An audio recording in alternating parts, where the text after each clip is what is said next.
Hey guys, welcome to another episode here on Smokin Lightning.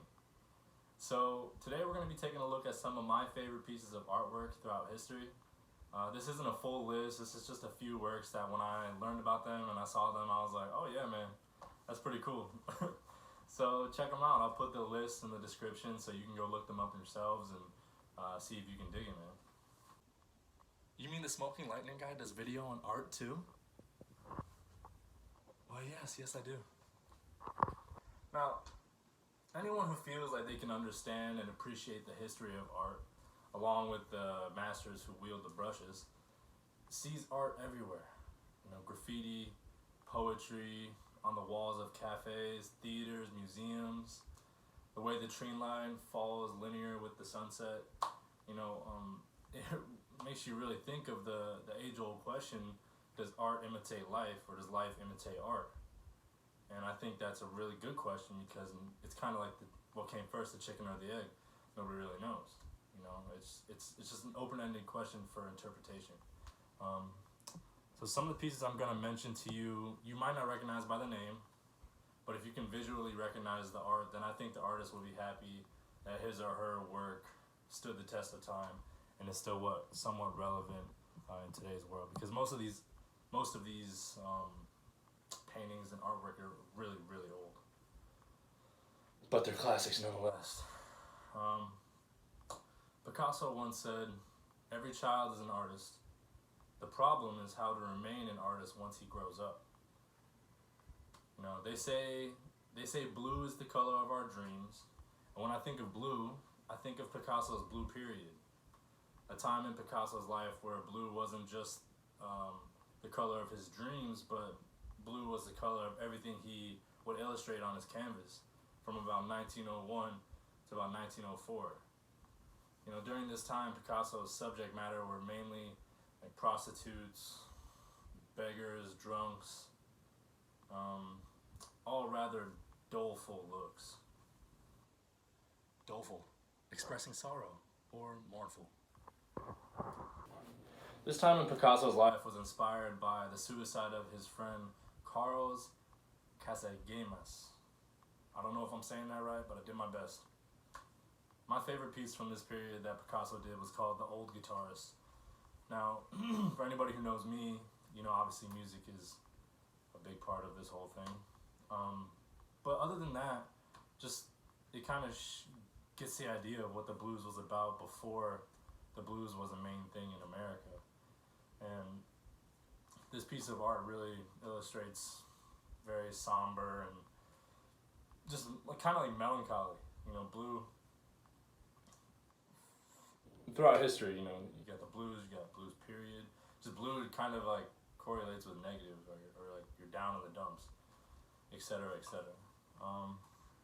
But yeah, this piece is now on display at the Art Institute of Chicago. So shout out Chicago.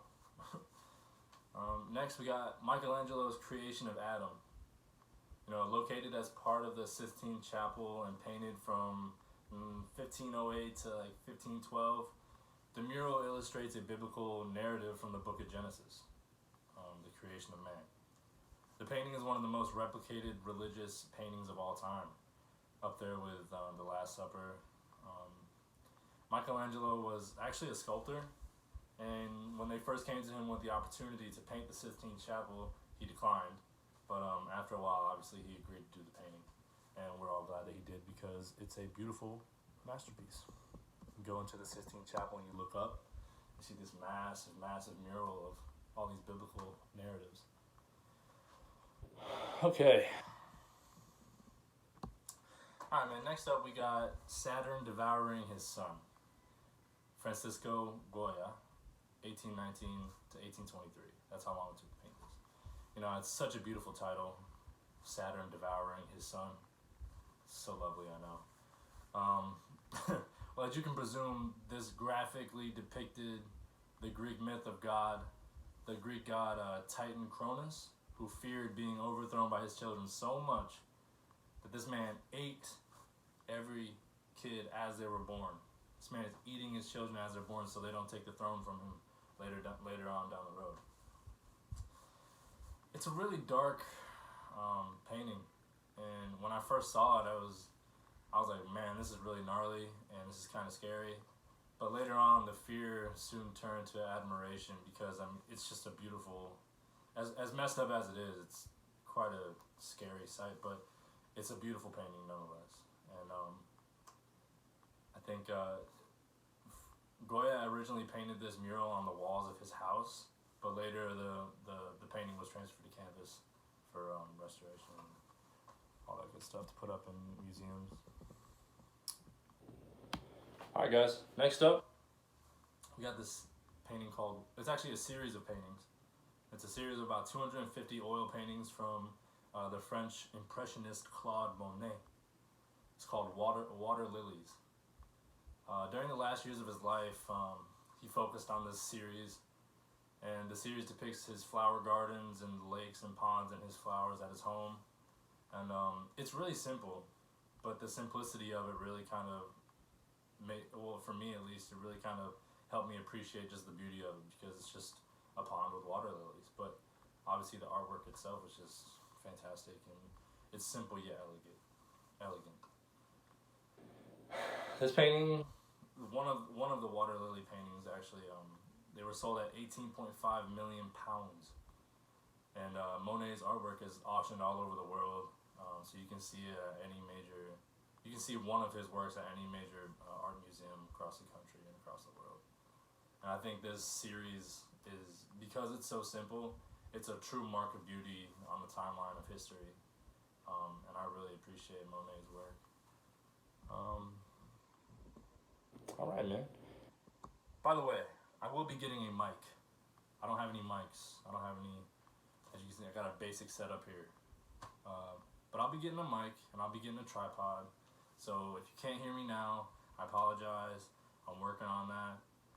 So we'll get a mic so I can speak clearly and you guys can understand what I'm saying. Now, bringing things to a more modern time, leading the 60s psychedelic world of poster art. You know me, I'm a big 60s guy. I gotta stay in the psychedelic world. The 60s psychedelic world of poster art, artist Rick Griffin created thousands of concert posters, but out of all the concert posters that he made, one really stood out to me, and it's called San Mezcalito. It's basically, it's a man with nothing. He's just sitting there with the clothes on his back. He's in like a brush full of vines and spider webs and stuff like that. It's really simple.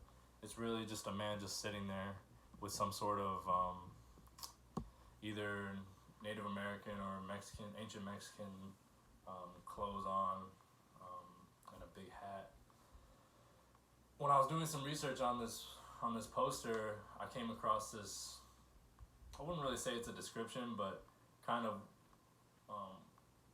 what the artist was saying about the poster. It says, the patron, and the protector of all the souls who dig herbs created by gods to enlighten the minds of man. I mean, hold on, let me say that again. The patron and protector of all those souls who dig herbs created by God to enlighten the minds of men. I mean, how do you not respect a piece of art with that much depth in it? I mean, it's some sort of artistic deity for the youth of the 60s drug revolution to seek refuge in. And I dig that because I just dig it.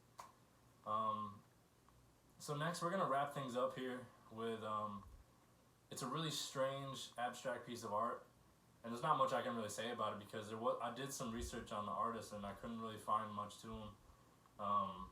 And I want to let the art speak for itself. So this piece is called Sunny Boy, Sonny, not Sunny, by Bart Johnson. I mean, it kind of gives like a, as far as like Picasso's abstractness, it kind of reminds me of that, but it's totally different because it's its own world of things. Like I said, I'm going to let the art speak for itself on that one because it's a really interesting piece of work. That's pretty much it, guys. And like I said, that's not the whole list. That's just a couple of things that I really dig that I thought you might I said, I'll put the list in the description. And if you have any like art that you think I would like, please send it to me. Yeah, DM me, Facebook Messenger me, like anything. I'm always down to check out new stuff. So I hope you guys go out and find some art that really speaks to you and relates to you personally. And if you fancy, you can add and subscribe and follow me on social media and YouTube and whatever. I think that's it, man. So peace and love. Stay safe. I hope everybody's healthy.